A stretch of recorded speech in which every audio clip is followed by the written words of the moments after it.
Today we're doing a cautionary tale from Denmark. Many a good turn deserves another is a good phrase to possibly describe this.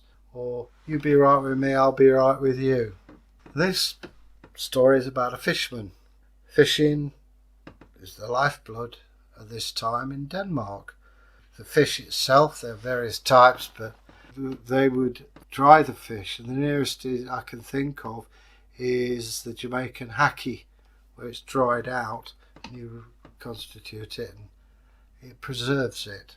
So it was this fisherman was going to set forth to catch the fish using a net. Another method they used was a long line with a series of hooks. You've got to be careful because you could get snagged on it. So he set out in his ship, the Iron Dragon he called it. Cold, freezing cold, but he was wrapped up nice and warm with his nice skirter, a cloak, and he had, well, they look like, they're supposedly gloves, but they're more like bags on there because he could operate the nets.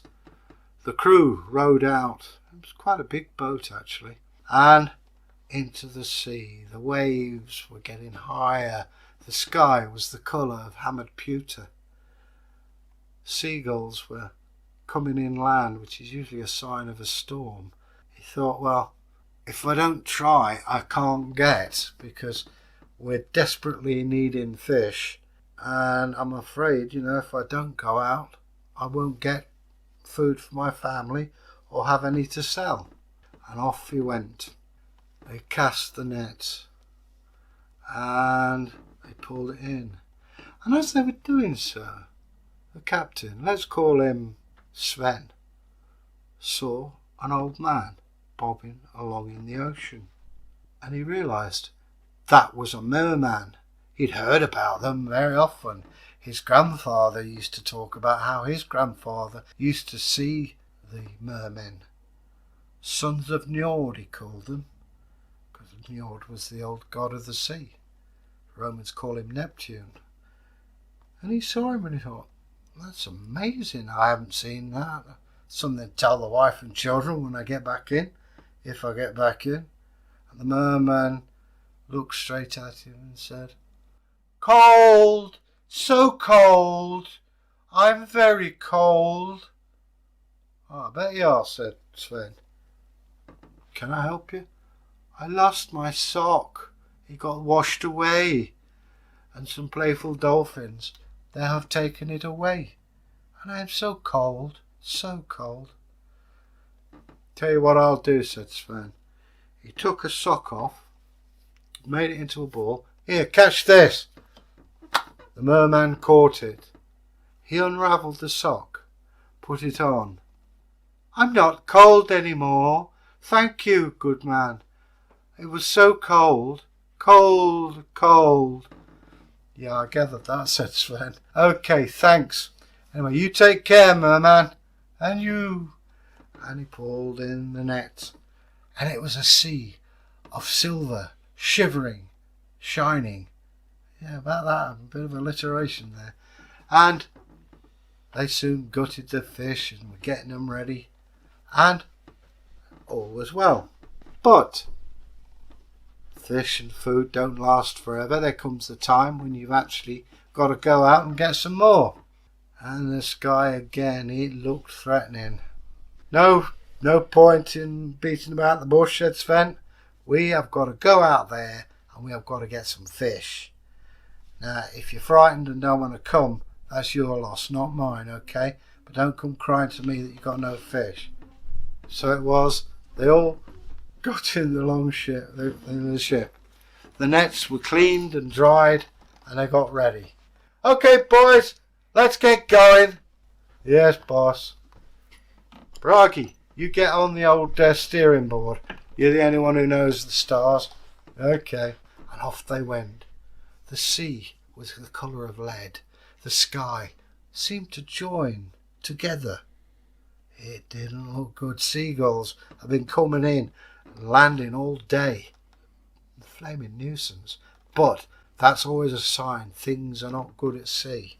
Do we have to do that? Yes, we have to do this. If we want food, we've got to do this. And off they went. All of a sudden, he saw a face in the sea that he knew, and up popped the merman. Hello there! Cold, still cold. Turn back, Sven.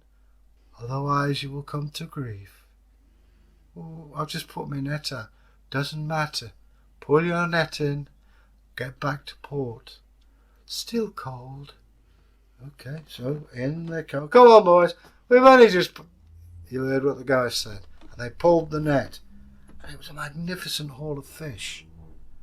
And they went back to port. Anchored up. Salted down the fish. Gutted them. Do what they're going to do.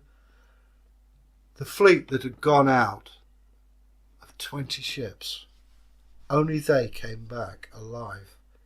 For weeks, the tide brought bodies in of friends they knew. But as they say, one good turn deserves another. And everyone lived a happy, long life, with lots of fish. So why would a tale like this be told? Fish was very, very important. We think of fish, we go to the supermarket, it's there, off you go. We're in Derbyshire, which is dead centre basically of England. You can't get much further from the sea. Okay, you can eat fresh fish. But especially in the Christian era, you had fish days. Various things that you thought would be legal, you couldn't. You could, for instance, you could eat a puffin or an otter because they lived by the sea. You couldn't eat bacon or beef on non-meat days.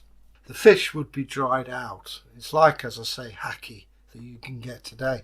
We're lucky enough when the market's open, we can get it. All you do is you soak, it's salted fish, you soak it in water for 24 hours, take it out of the water eventually, you've got a salty brine. Get some wild garlic, whack that in, put some butter in, stir it up, you've got a nice garlicky sauce to pour over your fish. Well, it's stupid, these people, they know what's what. And as I say, you couldn't always be certain of going out and, I don't know, bagging a deer. As time went on, it became harder and harder to do it legally. The deer weren't always there. Rabbits didn't come in until the Norman period. Hares, well, if you can find it, you'll be lucky. And so meat was more for rich people anyway. But fish, oh yeah. The monks would have ponds of fish, and their hydraulic engineering was amazing. They're uncovering it today. So carp was a common thing. You find in Eastern European countries that carp is still popular. Pike. Pike is another fish. I'd love to try it. Apparently that was a popular fish even in Victorian times. But sea fish is the thing. If you salt it and dry it, you can bring it inland and you have a ready supply of food through the winter.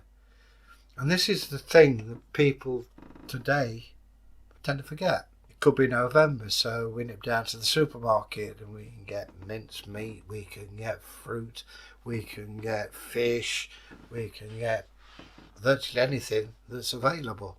It wasn't easy as that. Even in my grandparents' time, you had to eat what was in season. So in a season in autumn for fruit, you could preserve it by storing apples in sand was one way. Eggs, you could keep that in, I don't know how you do it, but they did. Seasonal fruits, seasonal meats. And one of the sad things is, rabbit meat, there is no nutritional value whatsoever. It's the vegetables that you cook it with. There was a case in Canada where fur trappers were living on rabbit meat and they all died of malnutrition, even though they were eating their way through several bunnies a day. So fish, very important. And the thing that people forget is that without us eating fish, our brains wouldn't have developed in the way they did. Anthropologists, archaeologists have sussed out that we originally came from the sea, as all creatures did, but the vitamins that we get from fish feed the brain and make it develop more. give your children fish and it'll help them. So, it's a useful commodity. Anyway, that's the story of the merman and his sock. Now, please leave us a comment. We'd like to hear what you think. Maybe you've got some folk stories you'd like to tell us. Either way, we will get back to you. It does take a while, so I say this every time, but it's true. So the main thing is, be nice to each other and make the world a better place. So stay safe. Bye.